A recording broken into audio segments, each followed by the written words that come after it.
I mean, has never really been an expansive sort of distributor or a controlling presence in midfield. He's a very mobile, very energetic player at the best of times. If Leicester do go down, I could see him doing well sort of in the upper mid-table of the Premier League. I think specifically two clubs I think are interesting options that he could explore are Brentford and Fulham.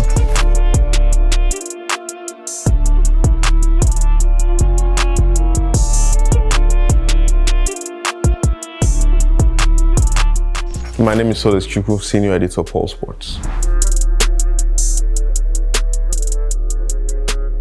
He's a very mobile, very energetic player at the best of times.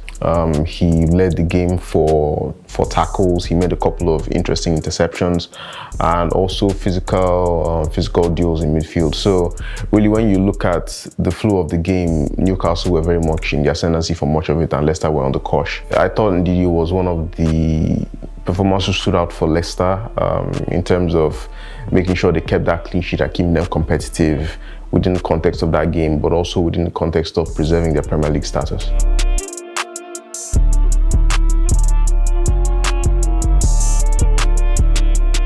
It would be a little bit simplistic to put it that way, but I think there is a correlation there. Obviously, Ndidi for so long has been a very important part of the Leicester midfield, playing almost a dual, not a dual role per se, but doing the work of, quote unquote, two men. From the end of last season coming into this, clearly he struggled a little bit with fitness and he's not been as involved this season as he usually had been for Leicester in previous years.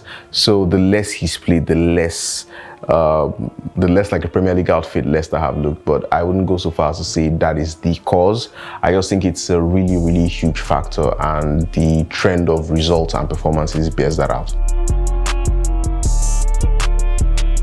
We're talking about someone who used to lead the Premier League and lead all of Europe in certain statistics such as tackling, interceptions, physical duels. Wilfred Ndidi became so important to Leicester that it seemed like playing without him was virtually impossible. Brendan Rodgers really leaned into what he could give the team, and that's a double-edged sword. It's an indicator of how important he is to Leicester as a club, but at the same time it meant that whenever he invariably got injured, he never really had the time to rehab those injuries and recover properly before he was thrust into the fray yet again. So I think the accumulation of all of that physical damage, injuries, re-injuries, that cycle of rushing a player back and, minor things getting aggravated, I think it's led to a player who is not quite at the same level as we've come to expect of him. So it will be too hasty to make that definitive judgment just on the basis of this season and little elements of the last one.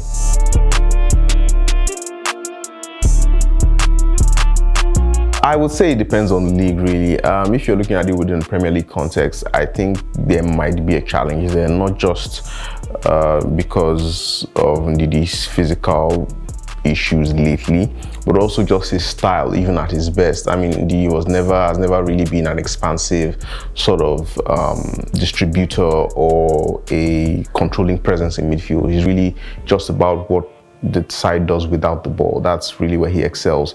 And a lot of top teams now are set up in such a way as to ensure that they minimize those moments where they have to transition defensively. So that then raises the question of what do you do with a player like Ndidi, who is all about precisely that aspect of the game that most top clubs do not want to be doing anyway. I think if once you move away from those and you go maybe toward like Serie A or even the Bundesliga, I think there is a little bit of scope for that.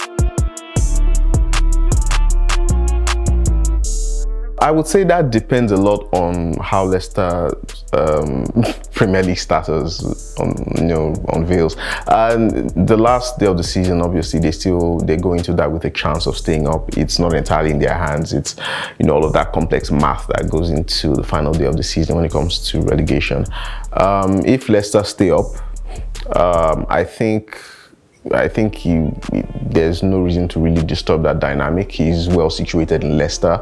He has a family. He's, he could just take all of pre-season and work himself back to a good physical level and continue as is, keep the rhythm going and try not to uproot anything at this point. But if Leicester do go down, I could see him doing well sort of in the upper mid-table of the Premier League. I think specifically two clubs I think are interesting options that he could explore are Brentford and Fulham.